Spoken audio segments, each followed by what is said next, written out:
Sometimes when I research a story, the information that I uncover unlocks countless other stories and roads not taken that can be explored, like a walk through the woods.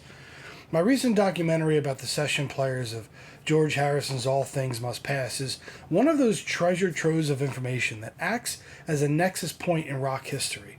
A wealth of musicians and little sidebars that are all worthy of a complete look in and of themselves. One such musician who deserves a day in the sun is a man whose work with the mid-60s soul acts like Sam and Dave and Booker T and the MGs, folk rock duo Delaney and Bonnie Bramlett, George Harrison, and Eric Clapton had him at the eye of the hurricane as rock went through growing pains from the pop-oriented early 60s to a more laid-back blues-based approach going into the 70s. So today, we're going to give Bobby Whitlock his day, next on If Guitars Could Speak.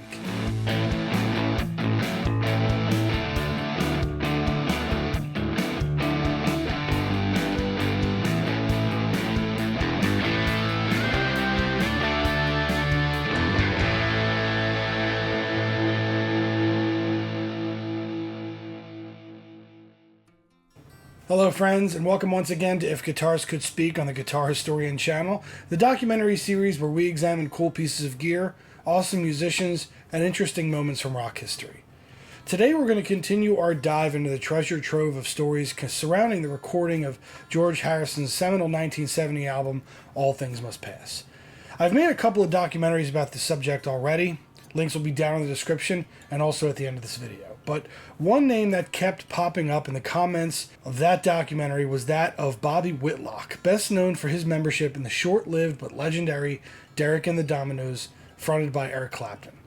But when I looked into Bobby's history and prior work, I was amazed at his resume and decided he really needed his own documentary. So let's take a look at this amazing musician.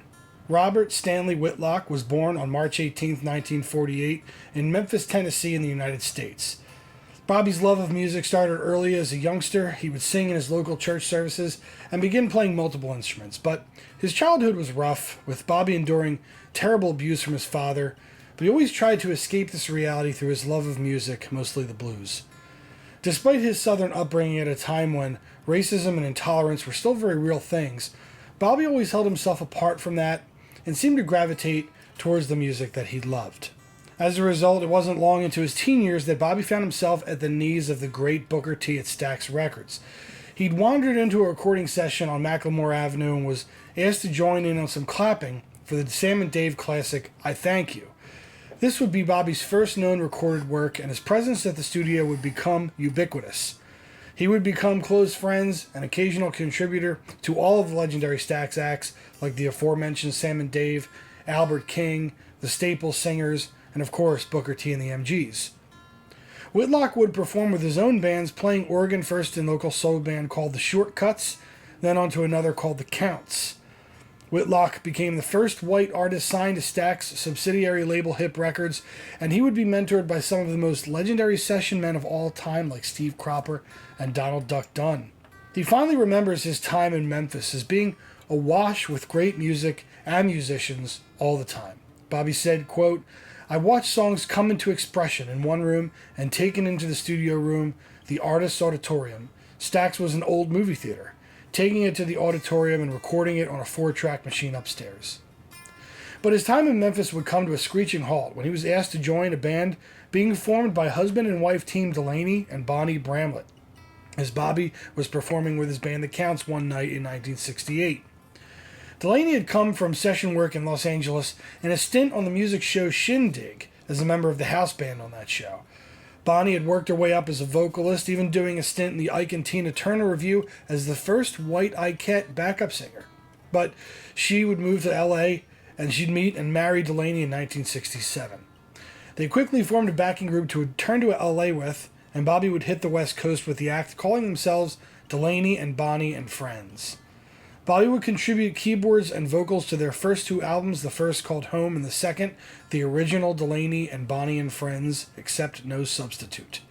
The Bramlett's first album, Home, would be mostly unsuccessful due to a crowded release of 27 albums that year, as Stax was trying to break out of the singles-only business to focus more on full albums. With their second album, the band would leave Stax to sign a new deal with Elektra Records, but their star would rise considerably when George Harrison offered them a record contract with Apple after hearing the early mixes of the second album. This would cause a rift between the band and Elektra, which would come to a head in the coming year, culminating in a death threat from Delaney Bramlett to Elektra president Jack Holtzman. Holtzman's name, of course, has popped up multiple times in our videos before on Mike Bloomfield and Robbie Krieger due to his work with those bands through Elektra. But not all was well within the walls of the band, as Bobby reports that Delaney could be a bit of a Napoleon, and things seemed to change when D&A, or what Bobby called it, drugs and alcohol, became involved. The band would keep rolling along and would eventually come into the sight of one Eric Clapton, who had just formed the supergroup Blind Faith with Steve Winwood, Ginger Baker, and Rick Gretsch, and was looking for a support group to join them on the U.S. tour. Eric, however, quickly became enamored with the group and started showing up on stage with Delaney and Bonnie for longer than he did with Blind Faith, who was known to have a short repertoire in those days. Eric called Bobby Whitlock, quote, "without a doubt the most energetic sideman I had ever seen." Bobby would probably bristle at that assessment, however, as he always saw himself not as a sideman, but as an equal member of the band. His prowess as an organ player with feel, as well as his dynamic and powerful vocal range, was making him stand out in the musical communities. But band dynamics would continue to drive a wedge between the Bramletts and the rest of the players, as Eric then decided to finance a well-publicized European tour later in 1969. According to Bobby, the Bramletts now considered themselves big stars, solely responsible for the success of the band. The rest of the group began to have doubts about the band's ability to hang together, but they did accomplish some whirlwind feats over the following year. Whitlock would be asked by George Harrison to help out on his Apple Records artist Doris Troy's debut album. This would also lead to George himself showing up on stage as a friend with Delaney and Bonnie for a time, joining the band as another guitarist. This would be followed closely by the whole band supporting John Lennon at his Peace at Christmas show in December 1969. They would then go on to back up Eric Clapton on his very first solo album in 1970, with Clapton later saying that he owed a lot to Delaney Bramlett. Eric remembered, quote, "everything I know about singing I learned from Delaney Bramlett." Bramlett also co-wrote much of the album with Eric. Bobby's clear voice can be heard on Let It Rain, among others. Shortly after the recording of Clapton's first album, Bobby Whitlock, bassist Carl Radle, and drummer Jim Gordon would leave Delaney and Bonnie to form their next project with Eric, and with this departure, the Bramlett success seemed to falter. Despite a moderate hit with Dave Mason written Only You Know and I Know in 1971, the pair's tempestuous relationship would lead to divorce in 1972, and they would go their separate ways. But before that aforementioned project could take shape with Eric Clapton, however, Bobby would find himself in the middle of yet another legendary project. George Harrison began to assemble musicians to help record his first pop-oriented album in early 1970, and he of course reached out to the members of the Bramletts band. Whitlock, Radle, and Gordon would go on to play as the main backing band on most of the songs on the album, and Whitlock's Hammond organ, piano, and backing vocals can be heard all throughout the album. Harrison biographer Simon Legg called Whitlock, quote, one of two core keyboard players on the album, assuming the other being Billy Preston. Bobby remembered these Phil Spector-produced sessions as the best he'd ever attended in his life. Concurrently with the All Things Must Pass sessions in the summer of 1970, Eric, Bobby, Carl Radle, and Jim Gordon would officially form Derek and the Dominoes, the name springing from a misnomer nickname for Eric from pianist Tony Ashton, and would produce an early single with the Bobby and Eric penned Tell the Truth, produced by Phil Spector. This would lead to a full-blown UK tour in mid-1970. At first, the English public wasn't totally keen with Eric Clapton's new direction as a frontman, and wanted him to stick to guitar solos, if you can believe that, but the project began to take on shape once Eric's songwriting muse started to come more into focus. That muse, of course, was George Harrison's wife, famed British model and actress Pattie Boyd, who Eric was also hopelessly in love with. We covered a lot of this love triangle way back in some of my earliest efforts as the guitar historian, one you can view here later. But suffice to say that Eric's hopeless longing definitely came through in the songs Bell Bottom Blues and the title track especially. Joining the sessions for Layla and other assorted love songs was the legendary slide player Duane Allman, and for my money, his work on this album is one of the top 3 or 4 performances by a guitarist anywhere. Indeed, Clapton's personal attachment to Allman led to him calling him his musical brother. Allman would play on all but 3 songs on the album. Bobby was emphatic later, saying that Allman, quote, was never a Domino, and that he was a sideman, or a hired gun, as it were. As we all know, he would tragically die in a motorcycle accident in 1971, which would deal another tragic blow to Eric. But with Eric's burgeoning and problematic relationship with Patty Boyd continuing to grow, Bobby himself also began to see Patty's sister Paula, which put him, as Bobby put it, in the inner circle, in the middle of it with all of them. Bobby always felt that George's messages of all things must pass and letting things go was a subliminal message to Eric, whose answer to this was the hopeless longing and unrequited love to Patty. Bobby said, quote, there were subliminal messages going back and forth between the 2 good friends as a way of healing and setting each other free. I have always known that the better part of those songs on All Things Must Pass were directed to Eric, just like Eric's were to George on the Layla record. Despite touring and strong songs, the Layla album initially didn't move the needle. Unbelievably, it failed to even chart in the UK, and it would take about a year before the title track in the album would be rediscovered as the classic that it is. But underneath all of the stories and the music was the unraveling personal attitudes and prodigious tastes for drugs and alcohol that all the members of the band were battling at the time. Eric's problems with drugs and alcohol are well documented, with the album failing not only to chart but also sway Patty Boyd out of George's arms at the time. Both Radel and Whitlock have had their demons in the 70s as well, but the worst story would come from Jim Gordon, who battled alcoholism and undiagnosed schizophrenia and would eventually murder his mother in 1983 and be committed to a California mental institution where he still resides today. Gordon has declined to attend every parole hearing that he has received over the years. With the breakup of the Dominoes, thus ended a whirlwind 2.5-year period into which Bobby Whitlock stuffed a titanic amount of music and travel. Beginning in the tiny studios of Memphis and ending in the U.S. tour in the spring of 1971, Whitlock was ready to start a career on his own.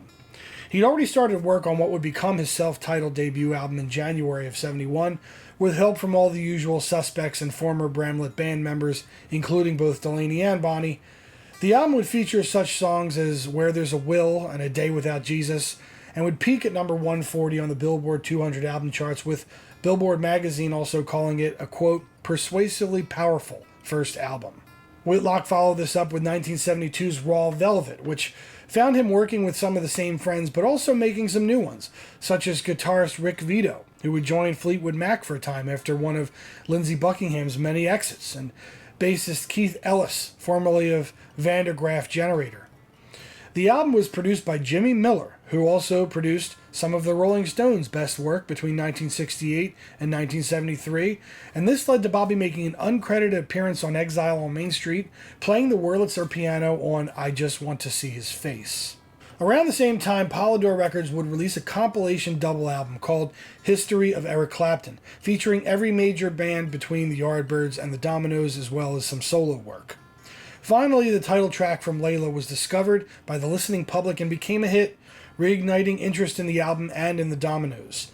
Whitlock stayed in the UK for 2 years trying to convince Eric Clapton to play shows in support of the reignited Layla album, but Clapton was in the midst of his worst period of inactivity, lost in a crippling heroin addiction, and still pining for Patty Boyd.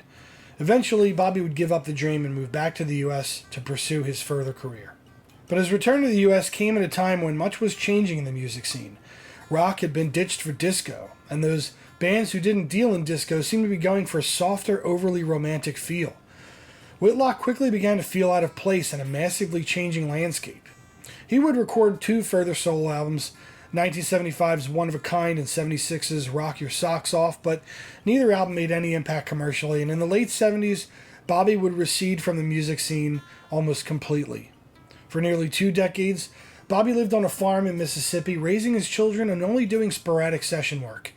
He would record a duet on Led Zeppelin's Swan Song label with Scottish singer Maggie Bell called Put Angels Around You, and had a television show with fellow Stax Records mate Steve Cropper. But Bobby credits his current wife and soulmate, Coco Carmel, as the muse to get his creative juices flowing once again, and he would re-emerge in '99 with a new solo album called It's About Time, which was a surprising return to form for the well-traveled organist, and he would further return to the map by playing on Later with Jules Holland alongside former Domino bandmate Eric Clapton, and playing on Buddy Guy's Sweet Tea. In 2003, Bobby and Coco would collaborate on a live album revisiting songs from Layla with it aptly titled Other Assorted Love Songs.